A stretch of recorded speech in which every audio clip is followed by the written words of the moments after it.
بسم اللہ الرحمن الرحیم رب اشرح لی صدری ویسر لی امری واحلل عقدۃ من لسانی یفقہوا قولی۔ داستان محمد صلی اللہ علیہ وآلہ وسلم، اور اس میں آج ایک نئے باب کا اضافہ کریں گے انشاءاللہ۔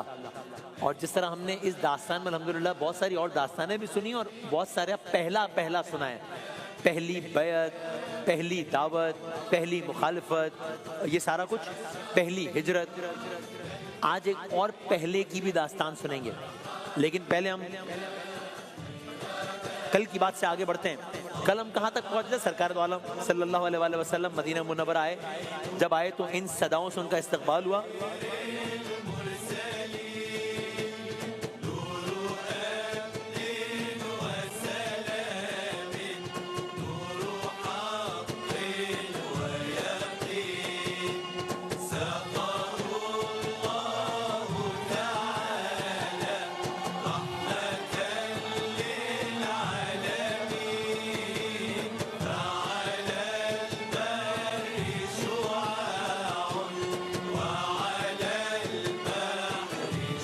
اب رسول اللہ صلی اللہ علیہ وسلم مدینہ منورہ آ گئے ہیں۔ اونٹنی رک چکی ہے، حضرت ابو ایوب انصاری کا واقعہ ہو چکا ہے۔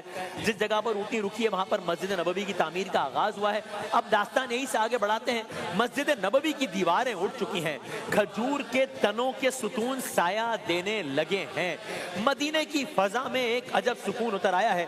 یہ سارے کا سارا منظر، مدینہ منورہ کا منظر، ابتدائی مسجد نبوی کا منظر، یہ مکے کے مناظر سے بہت مختلف ہے۔ مسجد نبوی کی تعمیر بالآخر مکمل ہو گئی۔ اب عجب نہیں کہ جو اس زمانے کی مسجد نبوی تھی ایک خیالی نقشہ ہے، ظاہر خیالی نقشہ ہے۔ اب ہم ذرا ایک لمحے کے لیے آتے ہیں آج کی مسجد نبوی پر اور پھر داستان کو آگے بڑھاتے ہیں۔ اب اگر آج کی مسجد نبوی دیکھیں تو یہ مسجد نبوی میں وہ مقام ہے جو کہ ظاہر اس زمانے میں اس عالم میں نہیں تھا۔ یہ وہ مقام ہے جو کہ محراب رسول اللہ صلی اللہ علیہ وآلہ وسلم، میرے آقا میرے مولا سرکار دو عالم صلی اللہ علیہ وآلہ وسلم یہاں پر نماز کی امامت فرمایا کرتے تھے۔ یہ محراب، ممبر رسول اللہ صلی اللہ علیہ وآلہ وسلم، مسجد نبوی، میرے اور آپ کے آقا، کیا منظر ہوتا ہوگا۔ احمد مصطفیٰ محمد مصطفیٰ صلی اللہ علیہ وآلہ وسلم مدینے آ گئے ہیں، مدینے والوں کا جوش عروج پر ہے۔ اس مقام پر میرے اور آپ کے آقا خطبہ دیا کرتے تھے۔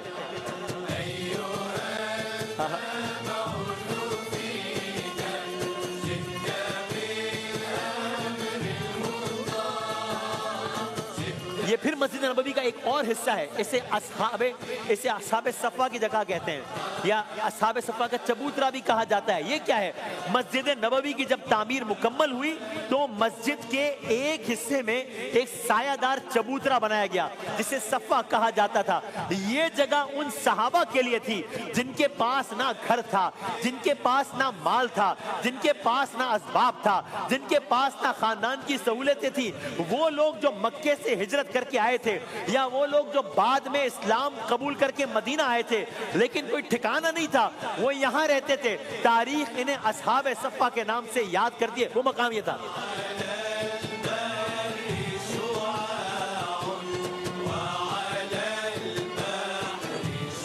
اور یہ مسجد نبوی، گنبد خضرا، یہ مسجد نبوی کے نظارے۔ تو ہم نے الحمدللہ داستان مسجد نبوی بھی کور کر لیا ہے۔ ان اصحاب کی زندگی جن کی بات ہو رہی تھی ابھی بظاہر سادہ تھی، مشکل تھی، لیکن روحانی لحاظ سے بہت بلند۔ دن کا زیادہ حصہ یہ افراد مدینہ منورہ میں مسجد نبوی میں علم دین سیکھنے کے لیے، قرآن سننے کے لیے، عبادت کرنے کے لیے اور رسول اللہ کی کمپنی میں گزارا کرتے تھے۔ سو مدینہ آ گئے سرکار دو عالم، ایک سینٹر بھی بن گیا ہے مسجد نبوی۔ بات ختم نہیں ہوئی، ابھی تو بہت سارے چیلنجز کا آغاز ہے۔ مثال کے طور پر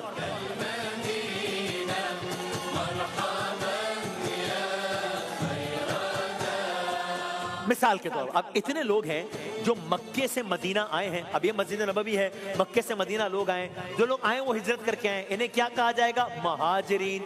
اتنے لوگ ہیں جو مدینے میں رہتے ہیں، یہ تو مہاجرین نہیں ہے، انہیں کیا کہا جائے گا؟ انہیں کہا جائے گا انصار۔ اب مدینے کی نئی فضا ہے، سو بیسکلی یہ دو الگ الگ بیک گراؤنڈ سے تعلق رکھنے والے گروپس ہیں، ایک انصار ہے ایک مہاجرین ہے۔ اب ان کو کو ایگزسٹ کرنا ہے۔ رسول اللہ ایک اور مثال قائم کرنے ہیں کہ کو ایگزسٹ کس طرح کیا جاتا ہے۔ اب رسول اللہ نے وہ کام کام کیا جس کی آج تک تاریخ میں مثالیں دی جاتی ہیں. ایک ایسا فیصلہ فرمایا یہی مسجد نبوی میں جس نے انسانی تاریخ میں اخوت کی نئی مثال قائم کر دی. مہاجرین اور انصار کے درمیان مواخات یعنی بھائی چارہ, ایک مہاجر کو ایک انصار کا بھائی بنا دیا گیا. یہ کوئی رسمی تعلق نہیں ہے, یہ حقیقی بھائی چارہ ہے. ارے کوئی اپنا گھر بانٹ رہا ہے, کوئی اپنے کاروبار میں شریک کر رہا ہے.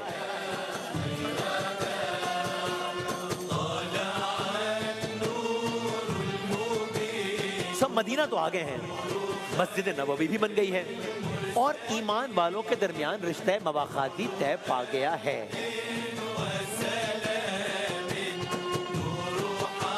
تو اب کیا بات ختم ہو گئی ہے؟ نہیں, بات ختم تھوڑی ہوئی. کیوں؟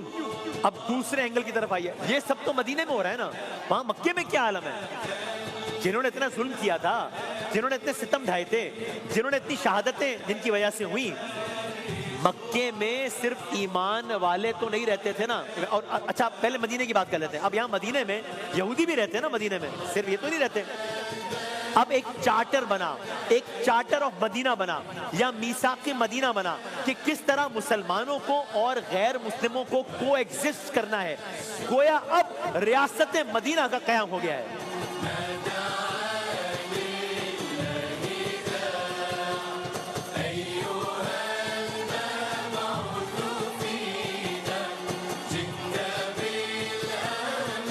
اب آپ یہ اسٹریٹجی دیکھ رہے ہیں, پہلے مہاجرین اور انصار کو بھائی بھائی بنایا, پھر مسلمانوں اور غیر مسلمانوں کو کس طرح کو ایگزسٹ کرنا ہے, اس کے لیے کانٹریکٹ ہوا, اس کے لیے چارٹر ہوا.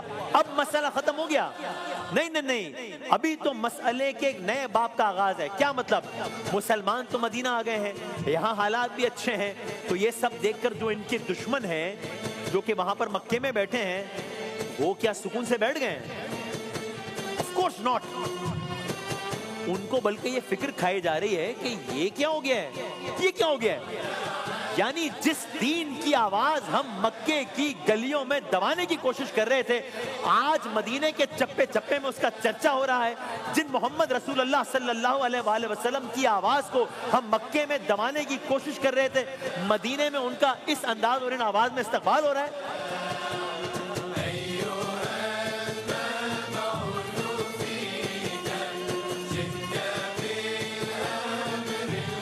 مدینے میں پیغام پھیل رہا ہے, مکے میں دشمنان اسلام میں پریشانی پھیل رہی ہے.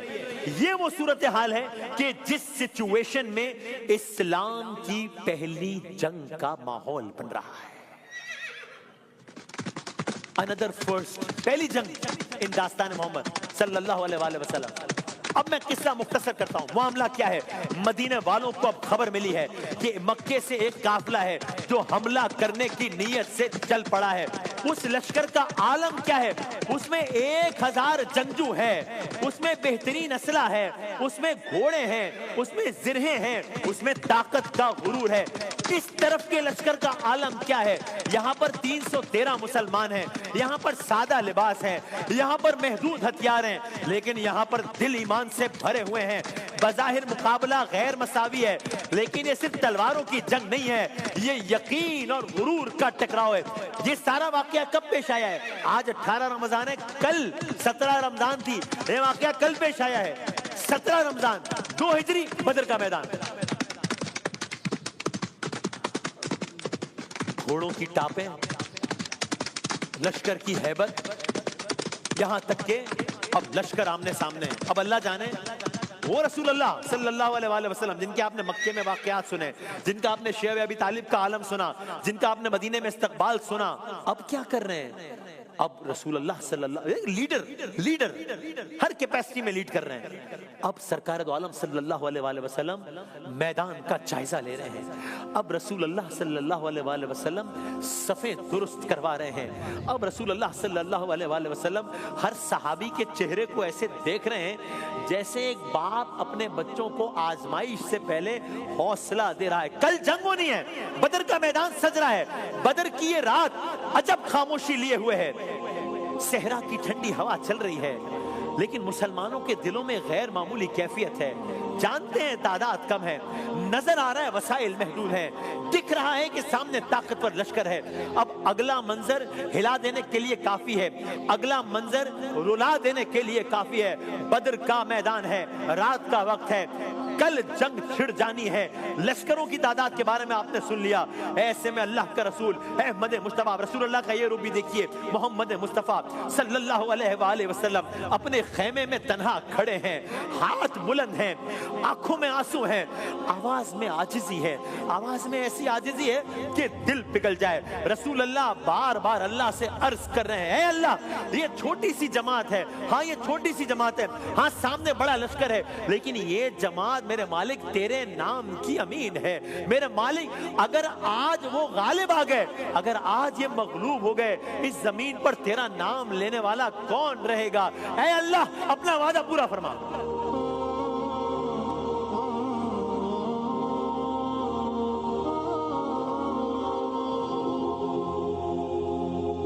اللہ جانے بدر کے عالم میں اس خیمے میں جب رسول اللہ, جب محبوب خداوند تعالیٰ سے کلام کر رہا تھا, تب کیا عالم ہوگا, آواز کا کیا عالم ہوگا, گفتار کا عالم کیا ہوگا, انداز کا عالم کیا ہوگا, اللہ جانے. رسول اللہ نے یہ بات کی جس کا مفہوم اپنے خدمت میں پیش کیا. ہوا کیا؟ جواب میں کیا آیا؟ جواب آیا کہ نہیں آیا؟ ظاہر جواب آیا. ادھر رسول اللہ نے یہ کلام کیا, ادھر قرآن کریم نے اس لمحے کی طرف اشارہ کیا, گویا اللہ کے رسول ہم کلام ہو رہے ہیں, اللہ کے رسول بات کر رہے ہیں, جواب قرآن کریم میں آ گیا, یعنی کہ ریکارڈ کا حصہ بن گیا, آیت کا حصہ بن گیا. آیت میں کیا فرمایا؟ کلرز کریں گے.